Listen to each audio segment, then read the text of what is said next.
Welcome to the Hyperbeat podcast. Each episode, we chat with fitness professionals to get the story behind the business they created.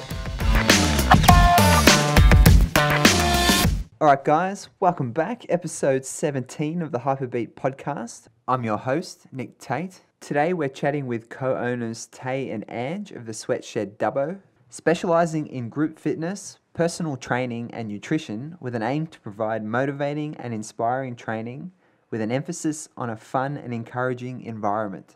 We chat all things how and why the Sweat Shed Dubbo was created, how they embrace the fun side of fitness, and why it's so important to engage with your local community. My first question to the girls, where did you discover your passion for fitness?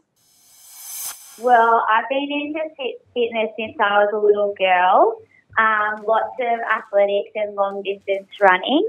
And I think just the way that I felt sort of drove my passion, and I sort of knew that that was something that I wanted to do.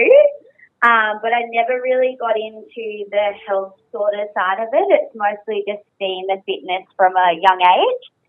And then I decided that I would do my Certificate 3 as a personal trainer in 2010, which was in year 10 of school. And then I guess from there, my passion just grew more and more, and I just started to learn a lot more about what you put into your body and the way that you live your life can actually have a huge impact.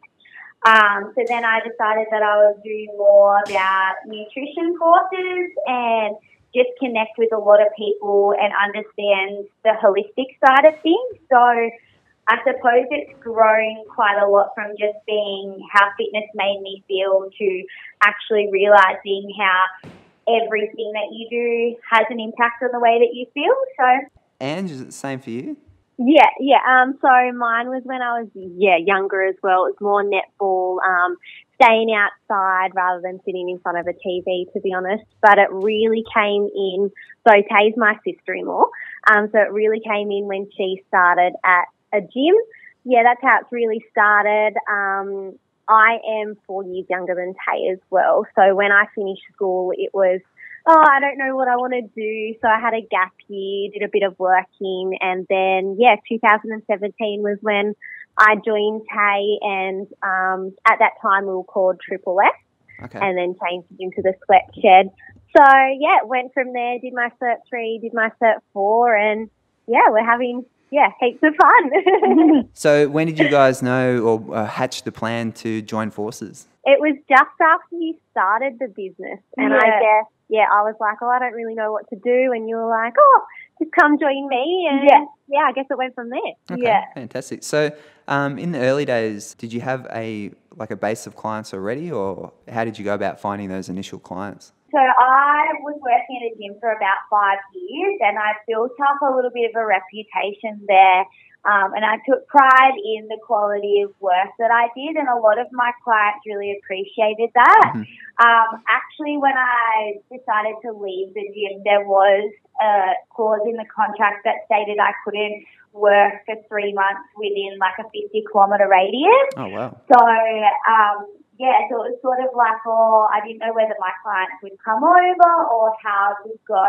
Mm-hmm. But, they eventually, once I started up, came over, and they were, I suppose, some of my long-time clients, and then they spoke to other people, and it just kept getting bigger and bigger and bigger from there. So would you put word of mouth down to probably the major factor in growing the business? Yeah, absolutely. Yeah. Okay.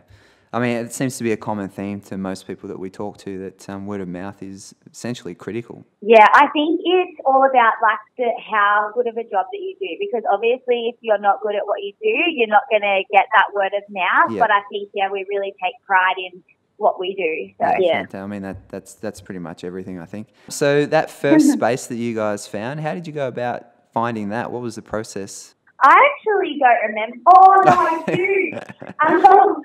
There was a lovely lady who I actually used to work at the old gym with, and she had this space as her yoga studio. And I think she just messaged me one day and said, hey, look, like, if you would love to use our space sometime, like, that's fine. And, yeah, so I started sharing her space with her and another girl. And then from there, I started paying rent. And then from there, she sort of turned it over to me. And then they sort of left. And then I was the one that was in that space. So I think it was all just meant to be because it just fell into place. Yeah, but at the same time, we were also working out of a local park as well. Yeah. Ah, right, yeah, okay. so we did a bit of both, yeah. Yeah. And then how long did it take you? You obviously moved away from that space now and into a second location. Is that correct? Yeah. Yeah. So how long did it take before you actually outgrew that initial home? I think it was just under a year. Okay, and then, fast. once it kept growing, we were like, oh, we can't fit any more people in here. So, we had to go up a bit. And it was where we are now.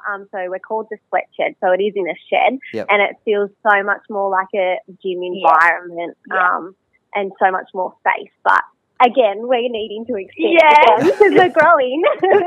Point where we're like, we need to get bigger because our clients aren't fitting in and we're like, oh my gosh, we just can't believe how much we are growing. So what are you going to do? You've already started looking, or is it not quite yet? Well, actually, so my husband, he's a builder.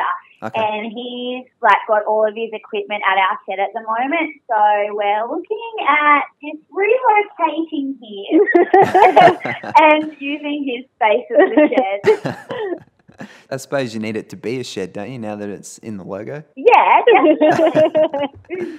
So if we talk about your actual training philosophies, what do you guys like to focus on? What would someone expect from coming to do a workout with you guys? We really do take a holistic sort of view on everything. Mm-hmm. So we cater for people that are at a very low fitness level to high fitness levels. So we have low impact classes like our spin class, which is one of our most popular classes. Absolutely, Yeah.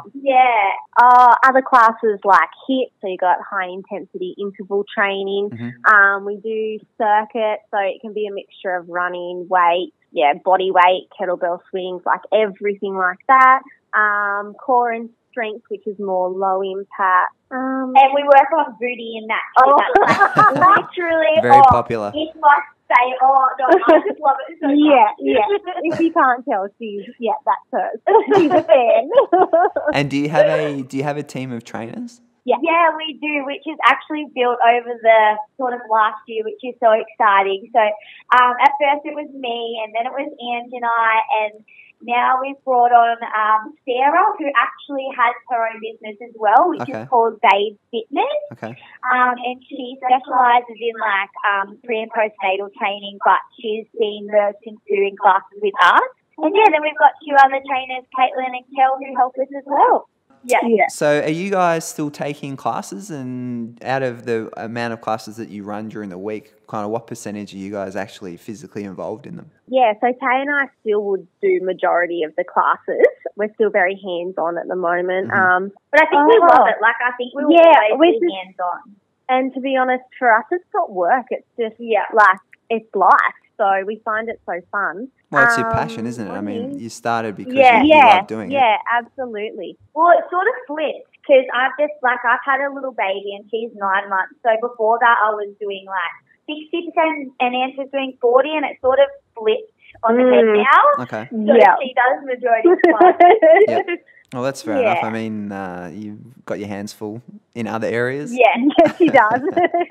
So are you bringing that kind of family vibe through? So it's more like we do have a kids area, and because of course Tay's little girl Maui's there as well. Yep.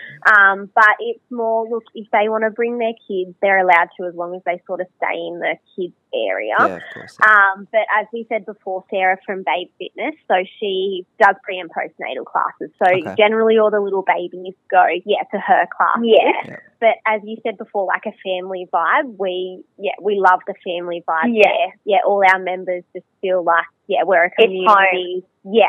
So specifically, how are you implementing that? Is it through just the way you guys carry yourselves, or have you intentionally gone? I think it is. We don't really put, I don't know, not effort into it. It's just the way that we come across. So authentic about it. Mm. And like, like when I worked at the other gym, I didn't feel that authentic vibe. I felt like it was really, you had to try hard to get that vibe there. Whereas I don't know, like everything is just so authentic and we're just so passionate about it that people get that vibe. Yeah. And also, like, every one of our members, we know their name. Yes. We know their partner's name. We know their kid's name. Like, Yeah, we know what they do.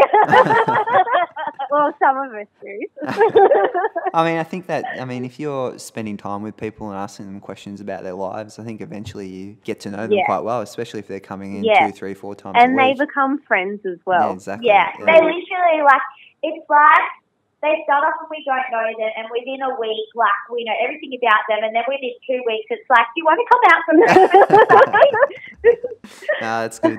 That's what you want. You want that community feel, and you want people to want to come down to your gym and work out. Yeah. And so you guys are also seem to be quite heavily involved with other, I'd say local brands, but I think it's probably more Australia-wide than that, but you're actively seeking partnerships with people? Yeah, we work with quite a few people, but I think it's just because everything's sort of going online, and when you connect with people in a local community, it just sort of forms a special bond.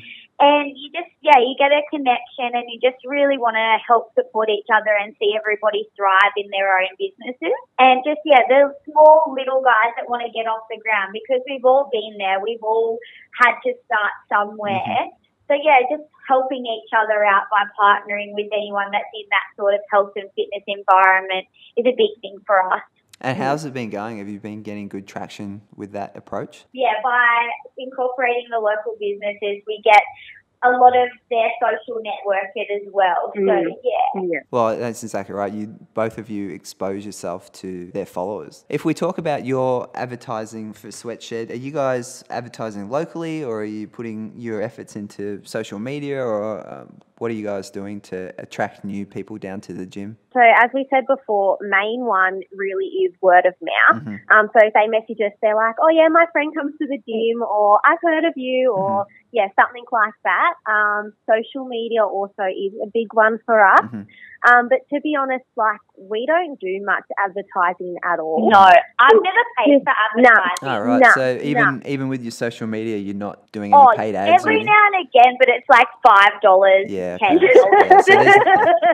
It really doesn't take much, and we've grown, like, so much from not doing much advertising. And are they just being who we are? When you do those small amounts of advertising, they're highly targeted to the local area that you're in? Okay. That's great. So in terms of the content that you are putting up, do you have a specific plan around that, or do you just shoot things as they come and things happen in the gym? Or it's what are you kind doing? of planned. Like, I was just saying to Ange the other day, I was like, I want to make our Instagram like the board when you scroll through it. All looks really professional. So we went through with the camera and like took heaps of photos. But I think it's kind of what you feel on the day and like what's going with that week. Because every week, like, it'll be different. One week everyone's feeling a bit sore, so we might write something about mobility. Or the next week, like, we're feeling like a big community. So we just go with the flow. Yeah, I think it's a great idea to have a plan in place, I think, but at the same time, it's also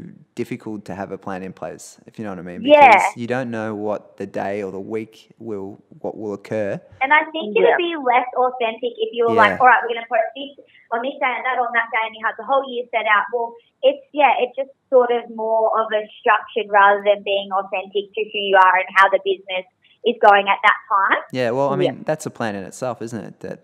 That goal to be authentic whenever and wherever you can. I think that really comes across in the content that you're putting up.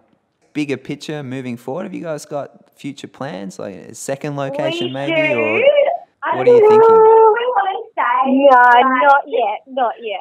Oh, you can't there reveal. Is something in the works. Big. Wow, okay. That sounds exciting. Maybe we can do a catch-up podcast and you guys can I think we're going to want to, like, this next step is pretty epic, and we're really excited about it. Okay, great. But I just don't think we want to launch that to the community yet because it's something that we're really excited about, and we don't want somebody to take that from us just yet. All right, so is there anything you can reveal? Like, are you thinking of adding maybe new classes? We only just added some new classes because our morning classes were going really full. Okay. And we've added like a mobility stretching class, added a technique class as well. So we've already, and that's only been like the past 2 months. Okay, cool. And how are they working out for you guys? Yeah, no, they're really good. Really good, yeah. Yeah. Better than I thought, like, because I feel like the industry is only just sort of starting, like, it's always been there, but people are only just sort of learning about that it's not all about how hard you go, and it's about how well you treat your body at the same time. Yeah. So we're trying to put that importance across through our mobility and our technique class that, hey, let's look after your body so that you can work really well in your classes and have longevity. And are you finding that when you do add a class, is it because of maybe feedback from your clients, or is it just because you're actively seeking extra components to add in? I think it's a bit of both. Yeah. And even like the feedback just from adding these classes has been unreal. Yeah, it's been really good. Guys, if people want to get in touch with you, maybe come down, check out the gym, how would they go about that? So we've actually got quite a range of social media at the moment. So we've got Instagram, which is the Sweat Shed Dubbo, if you want to check us out on there. We have Facebook as well, the Sweat Shed Dubbo. We've actually launched our YouTube channel as well. Currently, it is Get Fit and Healthy with Tay and Ange. Yep. But we are going to rename it the Holistic Health Sisters. Cool. And you can find a lot of content on there as well from our daily exercises and just who we are. So what was the thought behind that in starting a YouTube channel? It's fun. It's something Tay and I love to do. It's just a different platform. And clients, if they can't come to the gym, they can do it at home. So you're putting exercises up there? There's workouts. There's a cooking video of heaps of recipes. So everything like that as well. So we've only just started. So the plan with that is to give people more advice generally on how to live a healthier lifestyle. Is that the plan? Yes, that is our goal. Yeah, cool. All right, so they're the socials. What if they wanted to come down and check out the gym? Yeah, absolutely. So we're 68 Gip Street in Dubbo. So it's nearly in the centre of Dubbo. Yeah, very good cool. location. Yeah. And do you guys do like a free trial or anything? Like how can someone Yes, come we out? do. So if anybody wants to come down and try us, we offer a free trial class. And if you're still not kind of sure, you can trial us out for a week, and then you can decide if you want to join. But I think everyone that comes pretty much joins. So you won't regret it. 100% success rate. That's what you want. Guys, thank you very much for taking the opportunity and the time to have a chat to us. I know everyone's really busy, so we do appreciate it, and hopefully you had a bit of fun. Yes, thank you so much for having us. Thank you. No problem. Cheers.